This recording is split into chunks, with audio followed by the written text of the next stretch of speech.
you know? Yeah. And this is what, if you have children, this is what they see. Exactly. And this is what they'll build on. And this is how they'll continue. Yeah. You understand? Yeah. So when you refuse to do these things, it tells me one thing. You have pride because you're not being teachable. And it is important to be teachable. If you cannot have a teachable spirit, you cannot change. Do you know, in a marriage when there is a problem, you can either go your separate ways and say we have irreconcilable differences, or one person can take a positive step and that person can start putting steps into place that can bring healing and woo the other person. Even though they were hurt, even though they were detached, even though they were far, by you choosing to change.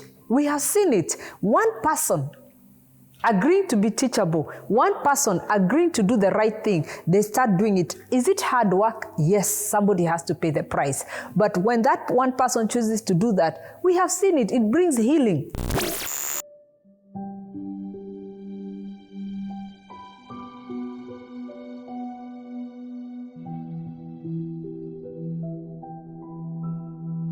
Love is patient. Love is kind. It does not envy. It does not boast. It is not proud. It does not dishonor others. It is not self-seeking. It is not easily angered.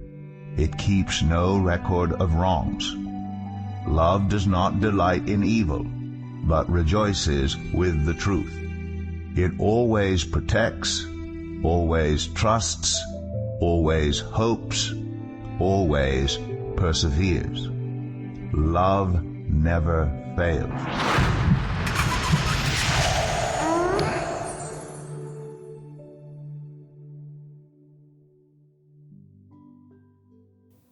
Hi, I'm Pastor Pauline Njoroge from Higher Heights Church. And I'm Pastor Peter Kamau. And welcome to Marriage Talks with Peter and Pauline, episode 11.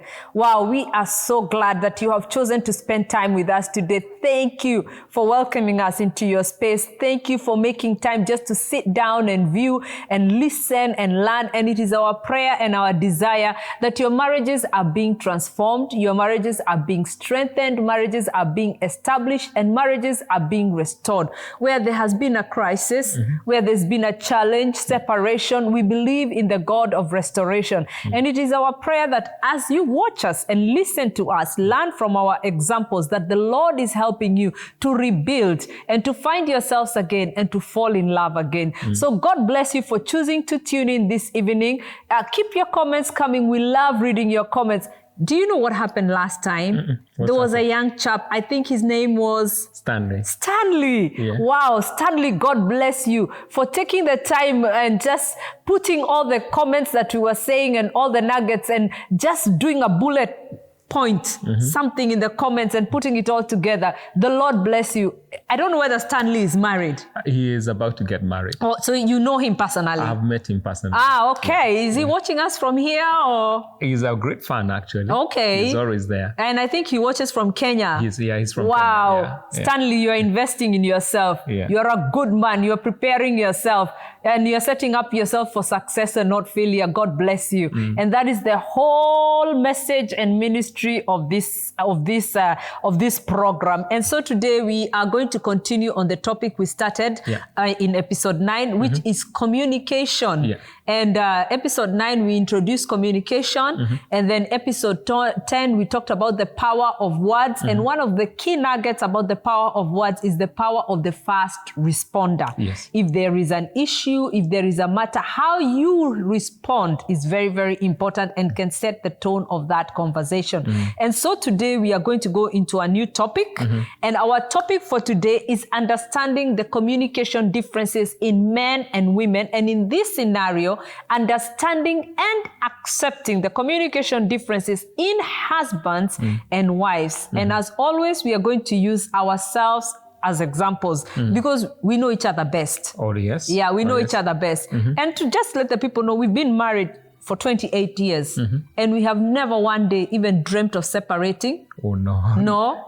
Or going our separate ways? No. Well, I haven't. I hope you haven't. No. I've never even thought about it ever in lifetime because to me, to be very honest, to me, marriage is a lifetime. Yes. And marriage, even, I don't believe that this is how we have been, but we have been very intentional. Yes. And even when we did not match, there is something that we removed out of the equation, separation. We did that because that was not an option for us.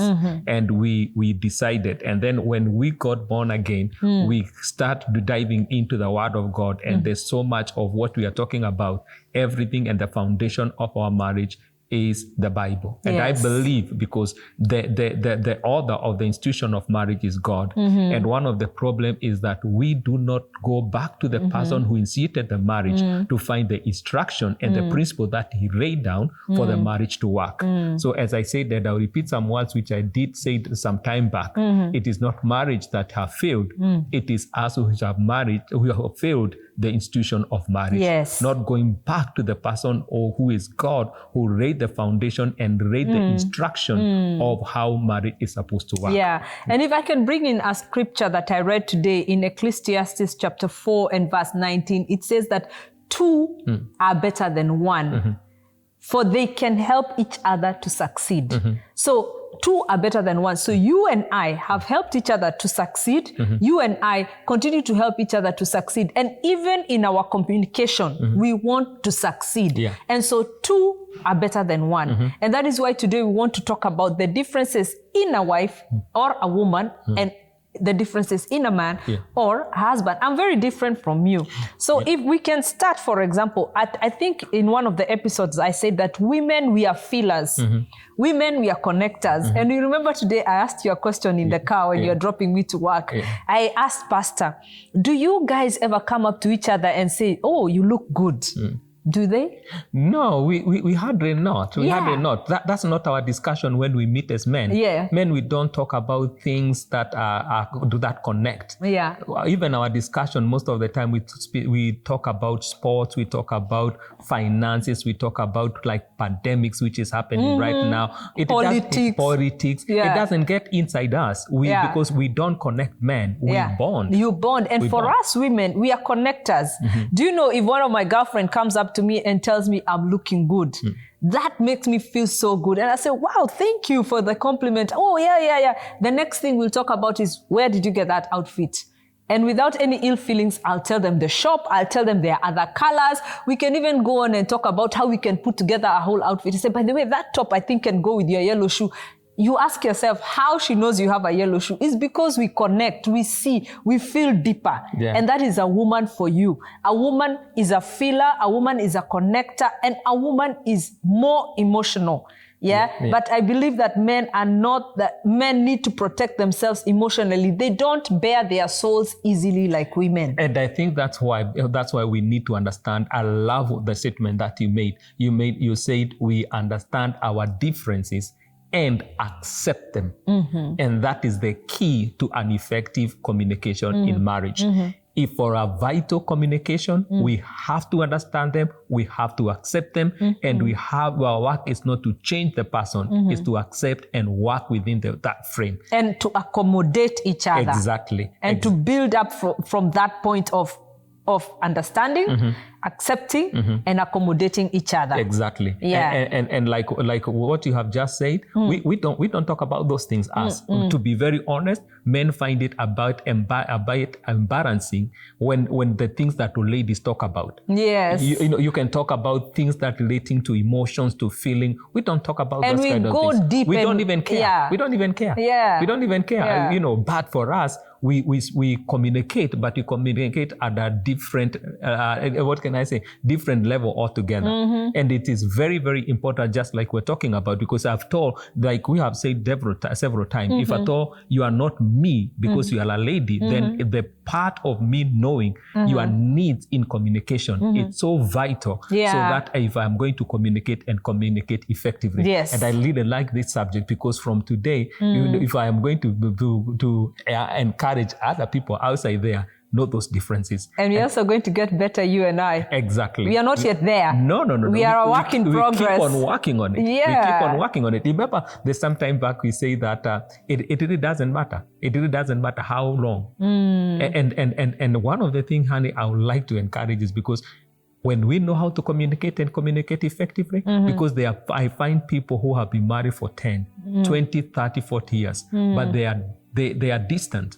Yeah. They are not close at all, because it doesn't matter whether you stay in the same house or pay the bills together. It really doesn't or bring up the children together. It's like your roommates, you know. It's like you're bearing each other, tolerating each other, but not really there for each other. Because communication is so vital in bonding in marriage. Yes. And if it is not there, then you find, because what you said about communication is for me accessing to the information which is in you, in your heart and in your mind. And if I cannot be able to access to it, then tell you what, you are a stranger. We are staying two strangers. We can share burden, we can pay debts, we can pay bills and all those kind of things. But if at all I'm not able to access to the heart and to the mind, where actually that is the root and that is the source of the communication, then we cannot be able to flow together. That's right. Yeah. So and I love what you said about our differences. Yeah. And what you're talking about, like you said about men and their emotions. We are not emotionally strong, but ladies are very, very emotionally strong. You know, men, we are physically strong, but when it comes to emotions, we are not that strong. Yeah, and you know, men, you know, when a woman feels that her husband is listening to her, is being attentive to her, that is a very intimate moment for a woman. That's how we feel our intimacy. And somebody said intimacy means into me. But for men, for you to connect intimately with us, it's different. It's when you do things for us, like physical things for us, or like we talked about in an episode, like for men, intimacy is about sex, and it's not just the physical act, but it's a deeper level of connecting with your wife. So those are some of the differences in men and women. I've talked about women being connectors, I've talked about women being feelers, and you've talked about men bonding over communication. The other thing I personally, as a woman, is that I know I'm very detailed.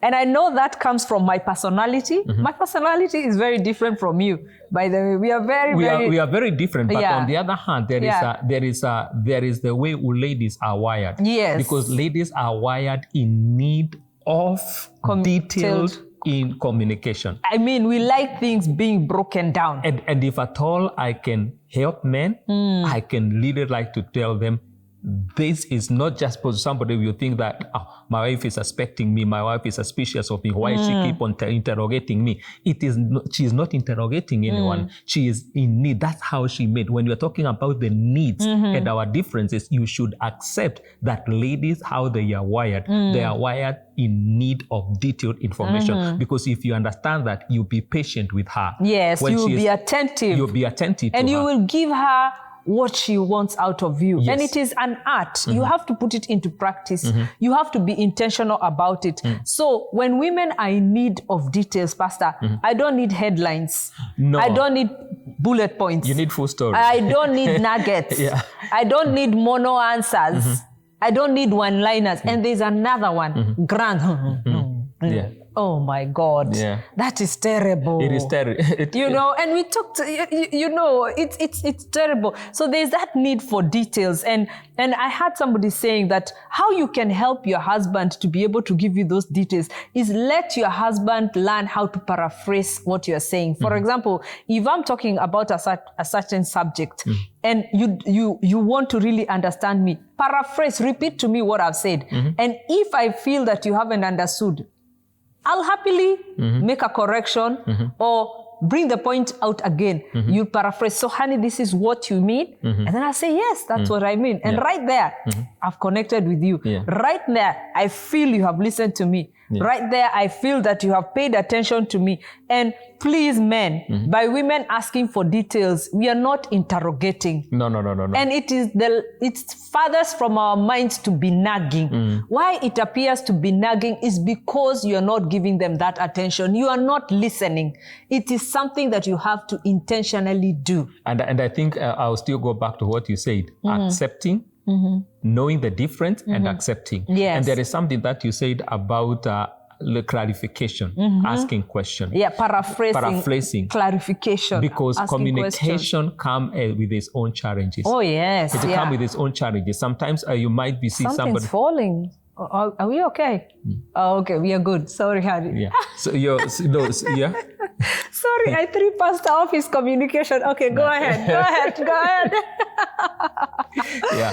So it's like when I find you angry, I may deal with your anger, but actually there's the root why you are angry. And that is all about, even when it comes to communication. Communication is clarification. Is this what you mean?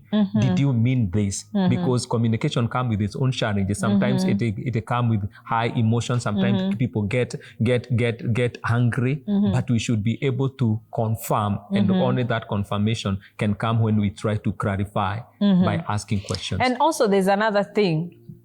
In order for us to understand, to accept, to accommodate these differences, if you feel you're not getting anywhere with your partner, with your spouse, it is important that you work on yourself.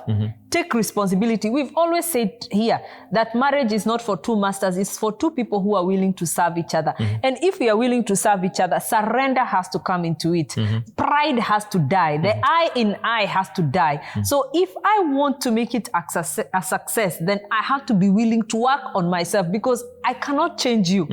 I cannot change who you are. Nobody has power to change any person. But if I can work on myself, I believe that the person, your spouse, will adapt to the change in you. Oh, yes. Is that right to say? Yes. Oh, yes. And exactly, because most of the time, sometimes we become the bigger person.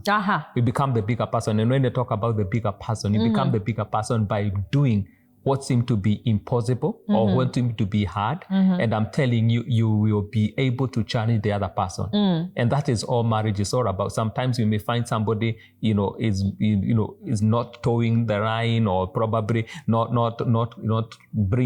coming to that point where we're able to compromise. So many other different things. To be very honest, if you just take one way and I go another way, we'll never meet. But the bigger person, the bigger person need to know that this marriage is so important that I cannot let it just break in before my eyes. Yes. Whatever it costs me, I am willing to do it. You have to put in the work. Yes. There is something that you said when you talk about the differences and the needs, and there's something that I wanted to mention, especially about differences, when they come to men and men and women. And one of them, sometimes I find, as a man, sometimes I find ladies getting it wrong all the time. Yes, please let us know. Explain. All the time. And most of the time is that, and I mentioned a little bit, is that we ourselves, men, we are not emotionally strong. And what I am saying is this: you cannot be able to communicate to a man, and especially intimate things, and especially serious things, when he is not in a safe environment. Yeah. What do you mean by a safe environment? What I mean in a safe environment is that he is in a secure place. Yeah. Don't challenge your man in front of in the public. Don't let him spill his guts, around other people. Don't allow that, because he will not. And then what I'm saying, talking about that environment is that whatever I share with you, don't go and share it outside there. So I have to protect you. Yes. So, and that is key, because if a man is going to open up to you, you have to be able to offer that security, safety, and protection, that what you tell me, you're not going to hear it with my mom. Yes. You're not going to hear it with my sisters. You're not going to hear it with the church women. You're not going to hear it with my friends. I will keep it, because that is sacred to us and to our union. Even something very relating to our problems, even when we are together. Let's say, even for example, like in a church, And then you just come in to go to a pastor, and then probably if you have not spoken about it, don't go and spill the beans there. And you ask, our son is going through this. Men do not like those things spoken in public. Yeah. And it's not because they are there, but because that is not a secured environment for me to speak about. Because for communication to be effective, it has to be free and willing. Yes. Somebody has to be free to do it and willing to do it. And we have often even found when we are counseling couples, if one is not free or willing, when they come there, it's just like they are coming there for the sake of coming.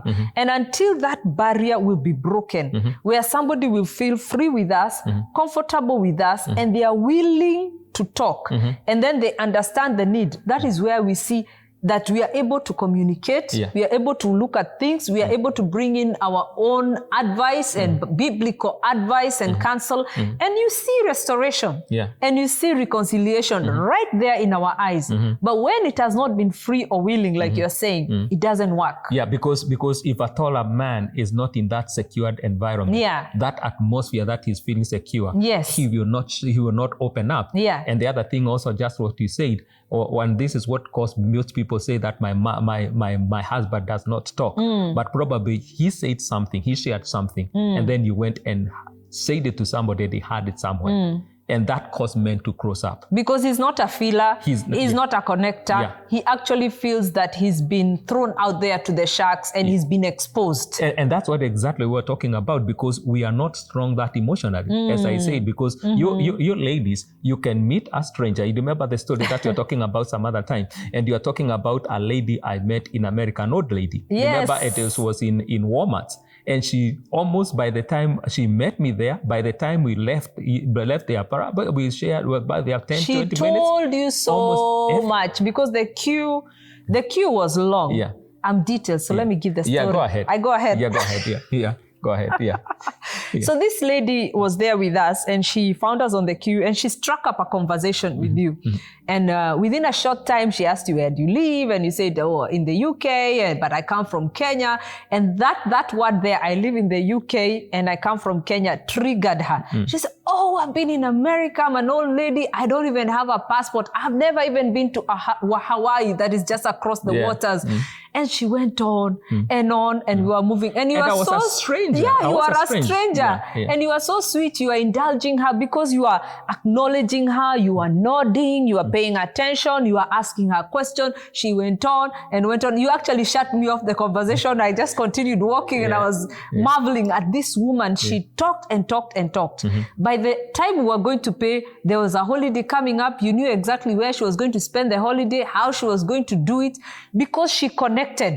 She found somebody who was attentive to her. She found somebody who was listening to her, giving her undivided attention. And that worked with a stranger. And that's a woman for you. That's a woman for you. That's how we are. That's who you are. But men, we are very different. You're very different. We are very, very different. If at all you can remember that story, it went to relations. It went to feelings. We don't talk about those things. We literally don't. And actually, the details were coming more from her. Exactly. Actually, if you remember that conversation, mine was very brief, but she spoke. But what we really need to understand, especially for men, is that that's how the ladies are wired. They need those detailed information, and we need to be patient with them when they are asking for that. It is not they are suspecting us. It's not that they are interrogating us. It's not they are, they are thinking that we are doing things under the table. No. That's how, and that's who they are. And when you're talking about accepting and knowing the difference, that is a major one. Major Accepting, one. understanding, and accommodating the differences in us. So they need their need of detailed information. The other thing also where our difference is also is that the area of your strength, you are emotionally, you are not as protective as men who we are. Because men, as I said, and I'll repeat again, because this is a big, as I was talking about, if a person thinks that his men are not talking, are they in a right environment? The other thing also, don't just let your husband come in and then you bombard him with the information, talk and do all those kinds of things. Give him time to relax. Give him time. If he's a Pastor Kamau, let him put his feet up. Yes. Give him a nice meal. Pamper him a little bit. Give me a soya Tea with soya milk. Yeah, and then avocado. I'm sure the viewers know now you love avocado. Yeah. But on the other hand, and then you open up. And when you're rested, you're better. And for example, like you being a pastor, like being the senior pastor of Higher Heights Church, on a Sunday is not a good day. No. Sunday is not a good day. After service, it's tired. not a good time. Yeah. Get the timing right. We have always said that. Those are some of the differences. Yeah. Women, we are ready to go. When it comes to talking, we are open to talking. We are ready to go. But for men, they are a little bit guarded. It has to be the right time, in the right environment. He has to feel safe. He has to be ready to do it and to be free and willing to do it. Yeah. Can I also say something to ladies? And I know they wouldn't mind. The intimate the relationship, the more they need to gather that information. Oh, yes. Because when they go and tell it somewhere and the husband knows, I'm telling you, the husband, and I heard T.D. Jakes says this, is that such an environment or such a situation when it happened, they go back to the cage. Wow. They go back. And for them to come back and to open up again, it may take a very long time. Yeah, because they retreat. Yes. And let me say this. They put up barriers. Exactly. So you have to, walls. there are walls. And that's a defense mechanism because you have mishandled them. There's a word I want, but it's not coming to mind right now. You know, you've mishandled them. You've broken the trust, really. And the whole idea is this is because for you guys, you know, like we're talking about, like that lady, she opened up, she talked and she did everything. That's not who we are. That's not who we are. We don't talk until that environment it's safe. And the other thing also is this: when a man open up, don't make fun of him. Don't make fun of him. Yeah. You can criticize. You can say whatever you want to say, but don't make fun of it. But even with the criticism, we've always said be sensitive and be tactful. Yeah. There is positive criticism that can build, add value, that can bring gentle correction, but there is criticism that is very destructive. Extremely destructive. So like again, we always say communication, be sensitive and be tactful about how you do it. Yeah. So when you look at that, when we understand our differences and we understand that's how God wired us, can you see how much it can help our communication? Oh yes. Because most of the time when we are communicating as if we are the same gender. And if at all I'm not careful that you need detailed information. And for a man, he just very brief in his information. That could be a contention right there. Yeah. When you come about like now emotions, you are very strong emotionally, men are weak emotionally. When we don't understand that could be another contention right there. Yeah. So we accepting those some of the major probably we can think about them today, we can talk about today. But as we continue to dive in, more of them. But there's something else which I don't want us to end this program without. Also that men and ladies, men and women, they hear the communication, they hear based on their needs. Okay, so I'll hear based on my needs. Yes. Okay. Can you explain that a little bit? There is something that I said last week. Everything that the lady want to hear, it must sound security. Security. Great importance to women. Yeah. Because we also need here according to our needs. Yes. According to our needs. The greatest, when a lady want to talk to her man, let her hear respect and honor. Let him hear. Let him hear. All the communication. So for the man, he has to hear respect and honor. And for the woman, is security. Yeah. And for a man, let me say this, it has to come on the way you're talking to him. How you're talking to him? How you talking to him, all those kind of things. Let everything be portray honor and respect. And whether it is in words, whether it is in our expression, that will go a long way. Because and it is both ways. You know, we talk about honor and respect like as though it's only men. It's both ways. Because like we've always said, I'm a reflection of you and you are a reflection of me. So you are what you are because of me and I am what I am because of you. So it's a both way. Yeah. It's an equal thing. But it's of great need. For a man. For a man. Yeah, it's very, very important. So, wow. So that is something else we need to remember. The people here, ladies here, according to their needs. And what is their greatest need? Security. Yeah. Men hear according to their need. What is the greatest need? It is honor and respect. Yeah. So if at all we can be able to understand those three things and be able to employ them in our day-to-day life, imagine how effective we can be in communicating to one another. Gosh, there's so much. So much. And there are so many other differences that we have not been able to tackle or to talk about. As we carry on, we'll still keep build. on. And even in the future, we'll revisit this topic. Oh, yes. It never becomes dry or stale. No. We'll just keep building on it. So today, we've just been talking about the differences in communication between men and women and how we need to understand the differences, how we need to accept the differences, and how we need to accommodate those differences, and how it has to be free and willing. And I pray that as you have listened to us this evening, this morning, this afternoon, whatever time you're watching, that there is a nugget you have gleaned from this conversation. It is our prayer that this will bring insight into something that you have been struggling with. It is our prayer that it is bringing enlightenment, and it will make also the work light for you. Remember, you have to start working on yourself before your spouse can adapt to you. And so this is my prayer that as we continue delving in this subject of communication, something good is going to come out of it, and it will only get better and better. And you're smiling. Better, we need to close. And it will only get better and better and better. So God bless you. Thank you for tuning in. I'll ask my lovely husband to pray. Okay. My lovely husband. Let's pray. Father, in Jesus' name, thank you for another time that we can speak this changing and transforming word in our marriages.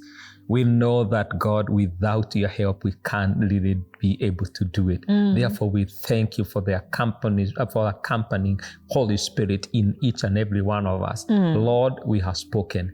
To us to be able to do what we become the doer of what we have said today, we need your grace. Yes, and Lord. we know this is your will. So let marriage be transformed. Let marriage be strengthened. Let marriage be established. Let marriage be revived in the name of Jesus, to the glory and honor of your name. And any prevailing situation in marriages, all those people who are listening to us, dear God, we rise against them in the name of Jesus. And we trust the hand of God that God, you move to these people to tune in. It is the desire to see their marriage changing. Therefore, we pray, may you walk with them and may you help them in Jesus' name. We thank you and we give you praise for this. We pray and trusting in your glorious and wonderful name. Amen. Amen. God bless you. Bless you. God keep you and watch over you. See you next time, same place. We love you and appreciate you. God bless you. Amen. Amen. God bless you. God bless you. God bless you too. Amen. He who finds a wife finds what is good. I am good. And you? Receives favor from the Good. Lord. Yeah.